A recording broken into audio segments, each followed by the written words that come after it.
Hello, welcome to the Modern Musclehead Podcast. This is Scott Tousignant of MetabolicMasterpiece.com, along with Bryan Krahn of BryanKrahn.com. Kabam! Kabam! I freaking love it, buddy. We're in for another good call here. Love the hat. Love the hat. The big cock. You dickhead, cockhead, whatever you want to call it. Right here, baby, right here. All right, man. So it's been, we've been kind of sticking with a theme lately. Getting ready for beach season coming up here, so a lot of the focus has been on fat loss. Our first step a couple episodes ago was just to journal your food intake, and whether you're just writing it out in a notebook or an online notebook, or if you're tracking your calories, your food intake on MyFitnessPal, that was the first step. Just kind of see where you're at in the starting point that you're working with. Last episode, we were discussing the rate of fat loss that you should be aiming for each week, and we're looking at in agreement with about 0.5% to 1% per week. Now, this week, this call, we want to get into some of the more advanced techniques of kind of setting up your diet. One in particular is whether you should be just sticking with a consistent, steady caloric intake, or if you should cycle your calories or even cycle your carbs. And there's multiple approaches here. So I guess, Bryan, we should kind of start off by clarifying what some of the carb cycling, calorie cycling approaches are out there. You want to start off some of the ones that you've seen out there in recent years? Oh man, I've seen everything from training day versus off day, carbohydrate intakes to I've seen as much as high, medium, low, and very high, like 4 different days within a calendar week. Which to me is a lot of complexity. Yeah. But I think the first thing you have to drill down though is, are you just carb cycling and calories are remaining static, meaning that as your carbs go up, presumably like your protein and fats would, I guess, go down or whatever. Yeah, something would have to change. Yeah. Yeah. Are you doing that, or are you just like manipulating carbs, like keeping protein and fats static, and just swinging carbs up and swinging carbs down, and therefore obviously swinging the calories too. Mm-hmm. So there's I see a lot of muddy water there. Like people they think that they're doing this really crazy cycling and confusing their body, but their calories are remaining relatively static because on some days they're driving up their carbs, but they're bringing their fats really down low, and then on other days they're dropping their carbs really low, and they're letting their fats get up with whether it's red meat, eggs, or just more oils or whatever. So, to get back to your point, I think there's definitely merits to calorie cycling, like within a week, and I like to keep things simple. So I like to set proteins and fats relatively static, and yeah, I can use carbs that way to kind of modulate the calories. Yeah, as I see fit. I mean, hopefully that wasn't too wordy of an answer, but yeah, no, that's the approach that I'm more familiar with. I don't think I've seen anyone take an approach where calories were the same and they were manipulating their macros on a daily basis. I think that's a lot of work, and I think it takes away a lot of the habit-based practices that you and I were discussing earlier. Like it's a lot easier for me to kind of keep my fats and proteins the same all the time. And just bump up my carbs here and there. It's if I'm trying to change those things based on workout and keep my calories the same, I think just way too much fluctuation all over the place.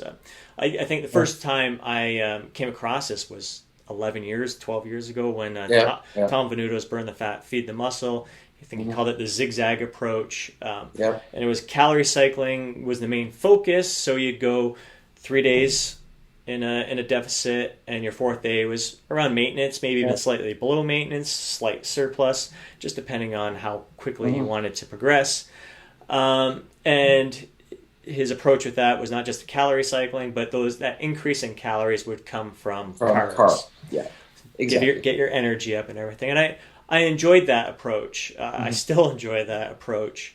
I do find it hard to just increase your carbs. I think if you're going to bump up your calories, if you just only want it to come from carbs, I mean, you're really you're looking at some people may be just looking at sugary foods or something. What out there is mostly made up of carbs. You could add in a sweet potato or rice or oats, extra oats and stuff like that, more natural foods. But I tend to find that I think the whole point of that calorie cycling is it's like that refeed. It's what some people would refer to as a refeed. You're 3 days in a deficit. You need a refeed in there, and a lot of times on that refeed, I'm not just thinking carbs. I want to treat myself something, and there's some extra fats in there as well.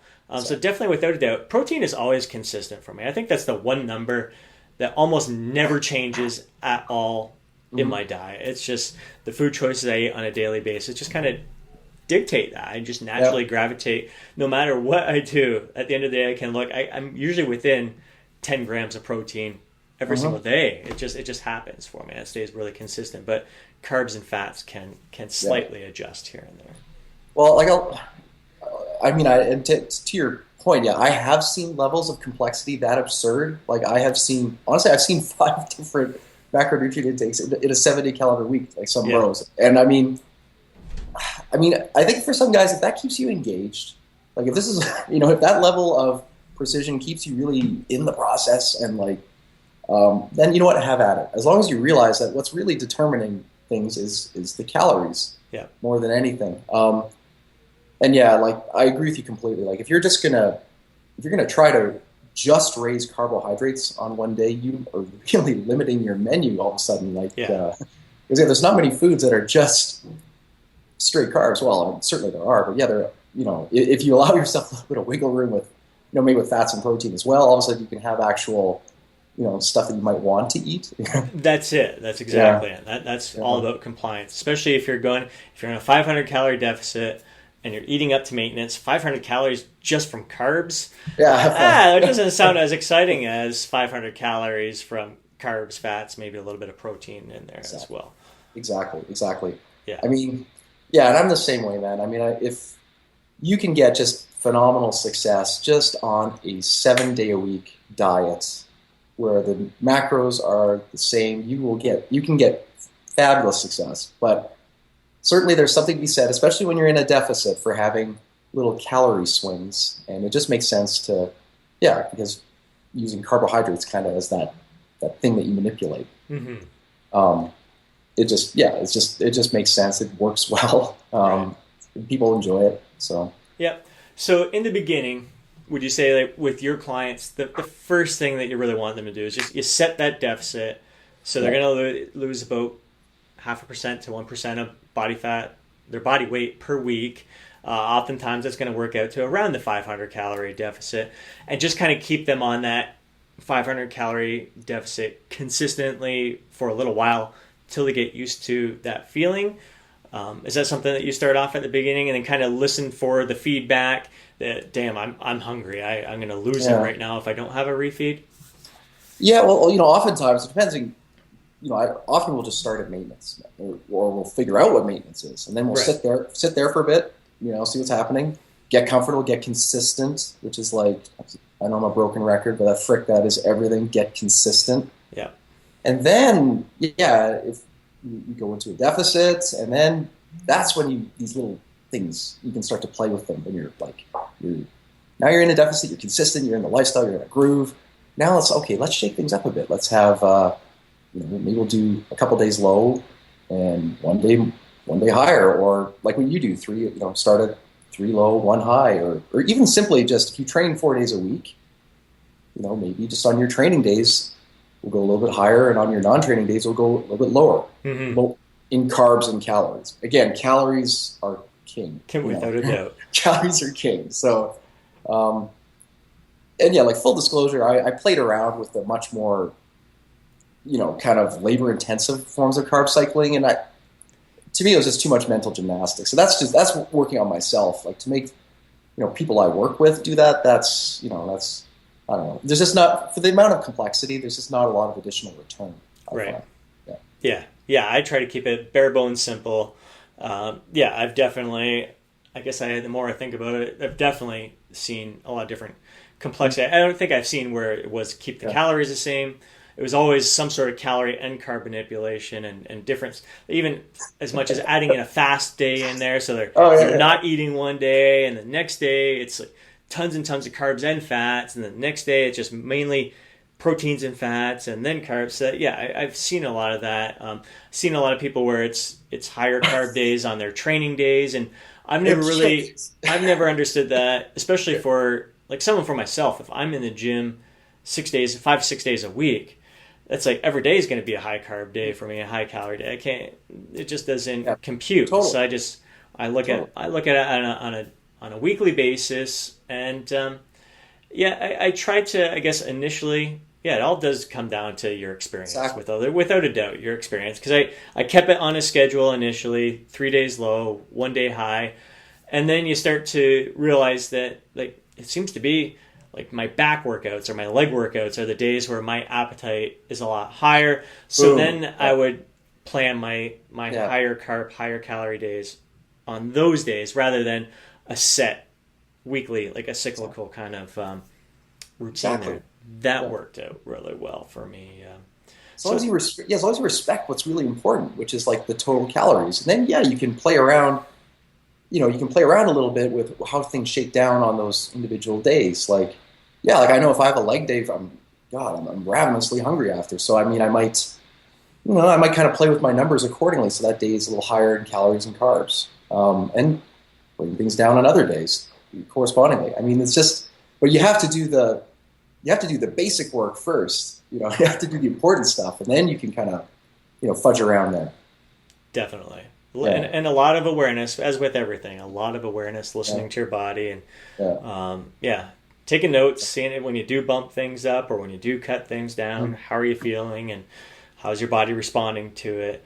But bottom line, like I do like to look at things on a weekly basis rather than obsess with how things are going on a day-to-day basis. So I set my caloric deficit not just for like 500 calories a day or whatever it may be. I look at like on a week, I want to be in a 7,000 calorie deficit at the end of the week, and then I can break that down. I can spread it out throughout the week, and maybe it is 4 days low, and I have 2 days that are kind of moderate calories and 1 day higher. But I try to take out some of that complexity, but also kind of fit it into my lifestyle as well. I think that's the one thing that worked really well for me, was realizing that Monday through Thursday, I can be spot on. Like, I don't mind being in a deficit at all. Friday, I'm usually out with the guys a bit. I like that to be my higher day.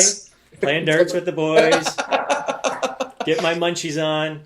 I've been to dart night. There's no dieting happening. There's no dieting on that. So I know that's going to be my high day. And then, but Saturday I don't like to just drop right down on the Saturday. I kind of not to be in as much of a deficit as I am throughout the week. So I kind of play around with see what fits my lifestyle as well. So the main thing is that, like, if your goal was 500 calorie deficit a day for 7 days a week, and then all of a sudden you're introducing in a refeed day in there, it may mean that you're going to have to drop your deficit 100 calories lower each of the other days in order to hit that 0.5% to 1% body weight loss per week. So a lot of things to really kind of weigh in there, but really it helps to look at things on a weekly basis and kind of set up your caloric structure based on your lifestyle there. Yeah, like I saw a really kind of elegantly simple way of doing it. A guy had sent me. He just established his maintenance diet, and this is where he was weight stable. He was eating the same thing every day, and then he also created a second diet, which was I forget what the deficit was. It was significant, at least 500 calories. And this is a second diet, and he'd put in just 1 day of that a week and see how his body would react. And he'd put in 2 days of that a week and see how his body would react. And is it a perfect process? No, but it's like that's a very kind of thoughtful way to approach this. Where as opposed to, I'm going to have I never have 2 medium days in a row. I got to intersperse it with a low day here and a high day here. And I've seen freaking keto days. Like yeah. It doesn't make any sense at all. As long as you keep your pulse on what's really important to this and not get boggled down by all the bullshit, you can play with these protocols. Yeah. And it really, a lot of it's going to just come down to compliance. I think that's where knowing that my weekends are a little bit looser, having that little bit of freedom in there. But in the beginning, if someone's coming off, like you just have them start off at maintenance, just tracking at maintenance, and to play around with the deficit, it may be 1 day low, 1 day maintenance, 1 day low, 1 day maintenance. You can start with that if you want to do some sort of calorie cycling that way. Then push it to 2 days, push it to 3 days. I started off myself with the 3 day, and then with having success with that, I thought, well, how would it be if I went 4 days low, 1 day high, then 5 days low, 1 day high, then just once a week where I have a refeed. And definitely the longer you can maintain that deficit, it's the quicker your results are going to come. I think, and now I've been more prone to kind of experiment with that, to push my deficit a little bit longer, because back in the day it was really, I heard a lot of it, the main reason for doing that calorie cycling was to make sure that your metabolism doesn't basically shut down on you, to prevent the starvation mode. And starvation mode, it's definitely a real thing, but I don't think it's happening as quickly as that we once thought before. Like, so many people are so worried a couple days in a deficit, my body's like freaking out right now, it's going to hold on to fat. There are going to be some metabolic benefits, I'm sure, to having that refeed here and there. But more than anything, it's going to be the mental break. I find that's the biggest thing. And it's going to make this a lot more enjoyable when you know you have some refeed days in here and there. It's just going to make you comply to the program a lot better. That's really what the whole calorie and carb cycling boils down to. Oh, absolutely. Yeah, like the mental kind of vacation that 1 day of higher calories brings when you're in an aggressive deficit, especially when we're talking, getting down to the nitty gritty here. Like that's huge. It's enormous. I mean, it can keep people engaged so much longer. And I mean, I know there's evidence to suggest that actually is more, you lose fat faster than just a static diet, even when calories for the week are the same, having those swings. So especially when deficits get really aggressive. So then I would always institute some type of a higher calorie day, whether it's every 3 or every 4 or whenever, that's definitely when these things become more important. Yeah, without a doubt. So advanced kind of protocol, not everybody has to do this, but it's a fun little something to experiment with and to see how you respond psychologically as well as physically. Especially during a cut. I think it's a lot more fun in a cut. I see a lot of people using it in muscle building mode as well. So as I mentioned, Tom Venuto was the first I heard for the calorie and carb cycling with his Burn the Fat, Feed the Muscle book. Then he came out with the Holy Grail, which was a body recomposition book. And he had a few different cycling, like depending if your main goal is fat loss, but you're also hoping to gain a little bit of mass.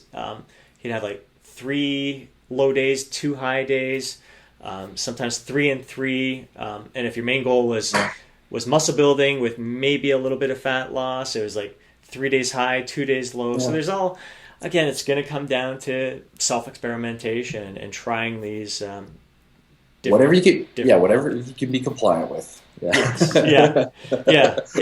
so throwing so many different things, but try to keep it as simple as possible.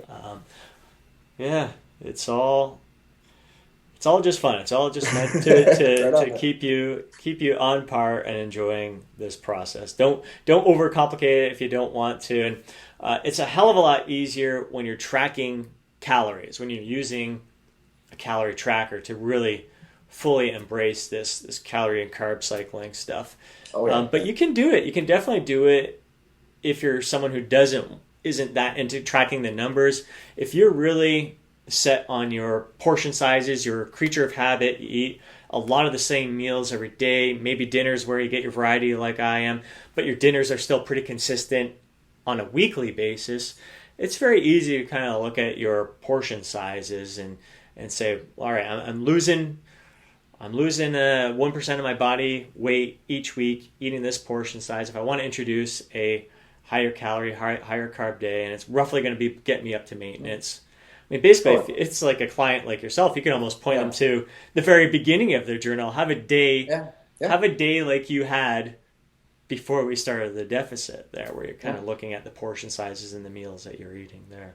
Oh yeah, if you're just a portions guy and you don't like numbers, absolutely. If you've got a baseline diet that you follow, that you're kind of eating the same type of things every day, this portion, this meal with this, and it's very kind of, you've been doing it a while, absolutely. You can have a day where maybe you have a low calorie day where you just pull back, half the portions of something or whatever. I mean, you can do it with portions as long as you know where you're at. Yeah. Like as long as you're in a consistent groove, and you can make these kind of like adjustments and have it actually make sense. Like if you're just eating kind of, willy-nilly, just, you're not there yet. You have to get consistent. You have to get into a groove. And then you can make these kind of manipulations, even without counting hard macros. Exactly. Yeah. Very good, man. Awesome. Yeah. I think we touched on everything. It's an approach I resonate with. It's the calorie cycling, carb cycling. I seem to naturally do it. I go as long as I can in a deficit, and then I need that refeed. So it naturally happens for me where I am cycling my calories, and it does keep me consistent throughout the year. It's again, it's just something that I enjoy. So find the method that's going to help you comply to your diet and rock and roll with it. Absolutely. Sweet, man. All right. Catch you Have next fun. time. Another episode of the Modern Musclehead Podcast. Again, check out Bryan's site, bryankrahn.com. My site, metabolicmasterpiece.com. Let us know if you have any topics you want to cover in a future episode. We'll catch you next time. Kaboom.